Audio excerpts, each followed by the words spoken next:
Kumausap namin yan. Hindi nakikita ko talaga, natutulog pa nga doon at pagkailan pa eh. Para maging sir, yung ano sir, tikita na lang kami sir. Kuya, yun lang. Kawawa naman sila.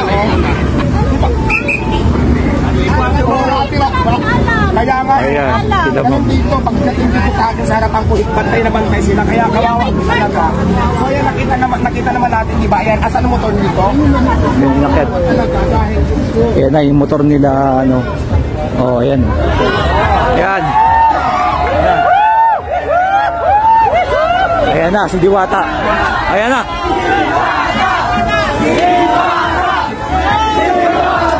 Ayan.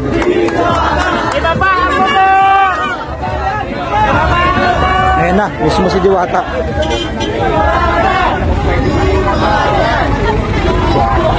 Ayan.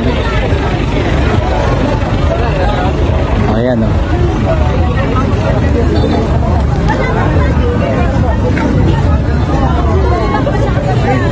Mamadali kasi ng pangaga.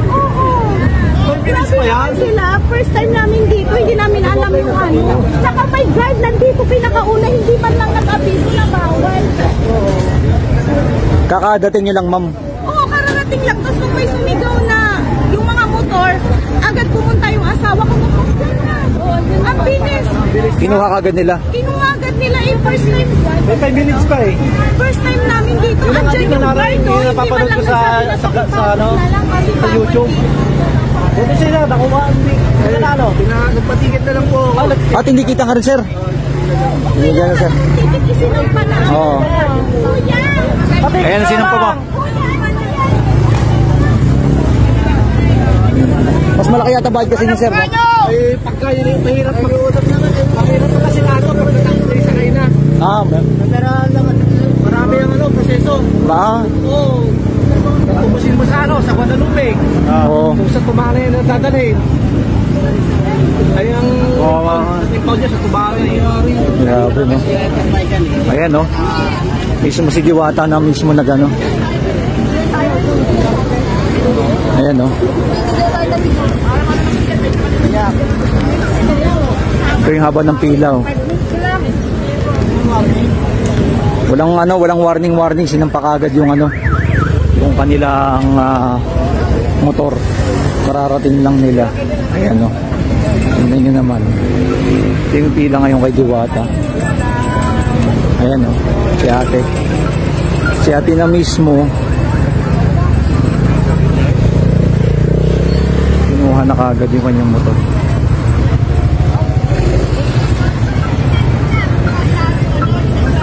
Mahaba na ng pila, oh.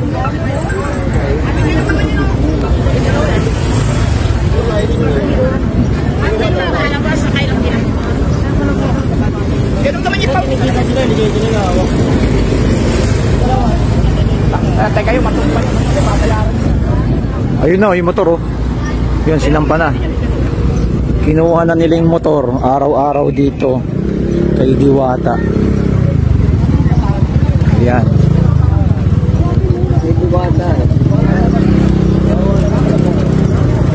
Dito talaga sa lugar ko, matagal ko nung sinasabi to, hindi safe yung parking. Pero ngayon, first time mo pumunta dito, marami, pang ilang ka na sa umilis sa akin ng tulong, ibang wala pa kapatubos na maawat tayo. So ngayon, itong promise ko sa iyo, sana hindi na maulit ko sa lahat ng motorista. Magkano yung ticket mo, ako lang tutubos dyan. Sige. Hindi ko alam po yung magkano yan. Sige, puntahan natin mamaya, i-video rin natin. Tutulungan kita, ako lang tutubos po nitong sa traffic. Pero sana naman po ha, nakita nyo po yung video ko na wala pong question sa pagpapaalis nyo. Ang sa akin lang po, bakit sa kapila ang daming nakaparking, sa akin tutok na tutok ang daming nire-reker. Yung iba natutulog pa doon sa harapan, nakita nyo yung tindahan ko, di ba? So yun lang naman. Gusto lang namin magtanong, ano ba talaga, bawal ba mag-parking o pwede mag-parking? Kasi yung mga first timer, sinasabi ko naman, kaya lang siyempre hindi ko naman kaya i-monitor lahat. May mga nakakalusot pa rin talaga kasi siyempre busy ako sa tindahan ko. So yun lang. Ito ate, sige, tutulungan kita para matubos ko kung magkano man to. Yun nga lang, sa lahat po ng gustong pumunta dito sa akin, ang may isasabi ko lang kung hindi po masyadong safe yung parking sa labas, huwag lang mag-parking sa labas. At saka bantay na bantay po yung traffic pasay dito sa atin. Oo. Dito lang po sa lugar ko. Sa nakita nyo naman, may mga titinda pa, may mga sasakyan. Mayroon pang mayroon pa doon, may tindahan na may sasakyan din. So yun.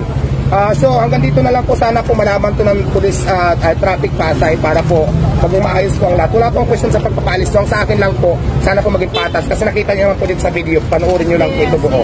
Salamat po. Ito, dito sa area na to, ito yung mga sasakyan. Ito si Diwata na mismo na ang makikita ninyo.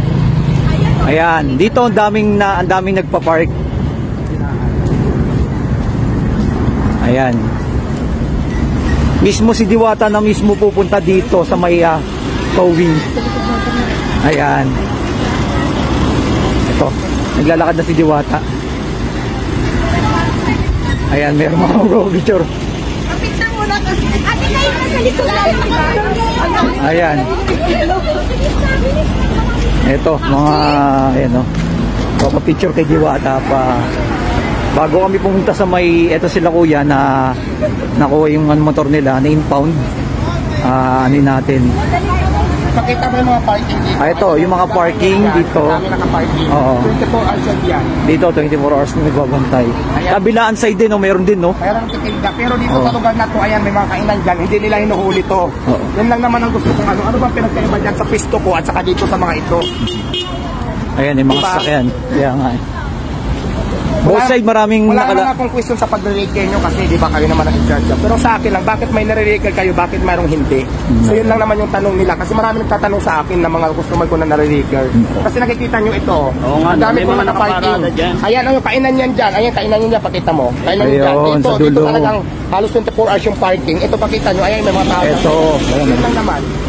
Dito sa area na to, hindi na sila hindi na nare-reker dito. So yun lang naman. Tapos pagdating doon sa akin, sa harapan ng tindahan ko, bantay sarado, nandun ng mga traffic. So yun lang naman ang gusto namin malaman. Ayan, yes. Para atas lang bang laban? Tawagan mo ng maker. Magkakaalaman na. Magkakaalaman na ngayon. Magkakaalaman na dito.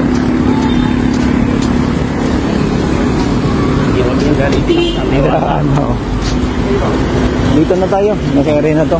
Alamin natin.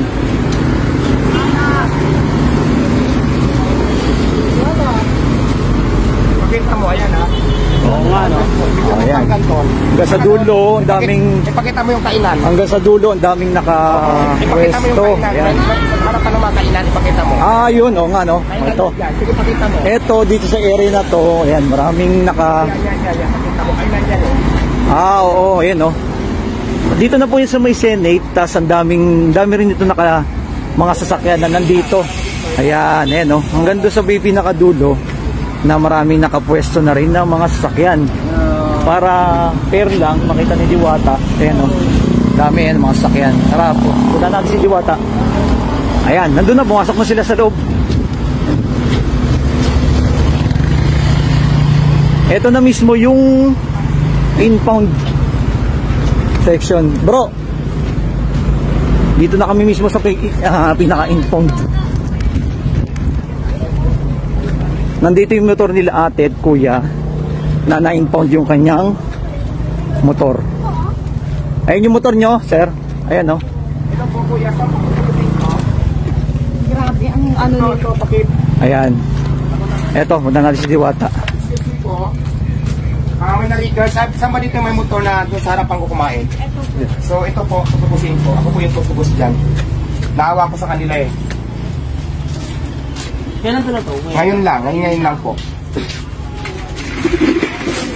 Malalaman natin kung magkano talagang ano. Hindi, ito, tulong na din sa mga customer ko kasi naawa ko sa effort nila from malalayong. Saan pa kayo galing ate? Quezon City. Quezon City, pumunta sa Diwata Paris para matikman first time nila.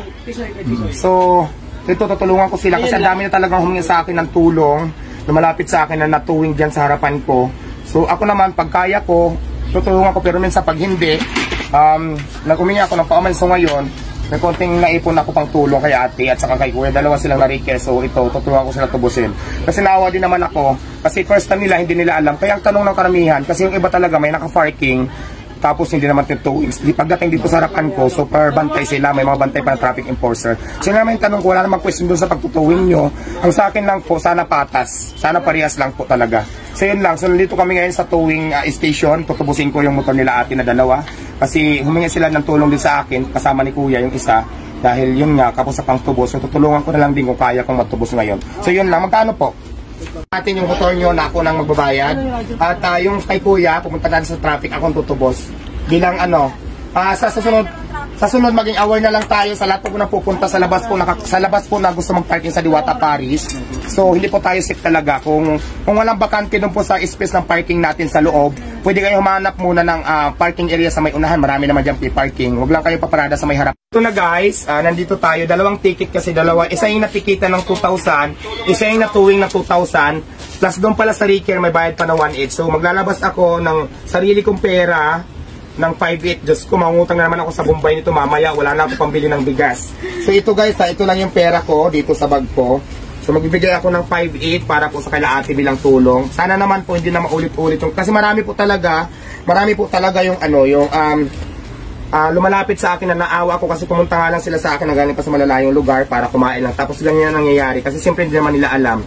Sana po maging maayos tong lahat kasi hindi naman po tayo mayaman para po magbigay na lang tayo na magbigay sa mga taong customer ko na naririka. So, itong dalawang video pinapakita ko lang to sa inyo para maging aware din kayo sa susunod kasi hindi ko pa kaya din magbigay sa lahat ko na naririka na ako na lang lagi. So, para maging aware lang kayo na hindi po talaga safe yung parking dito sa may harapan ng tindahan ko.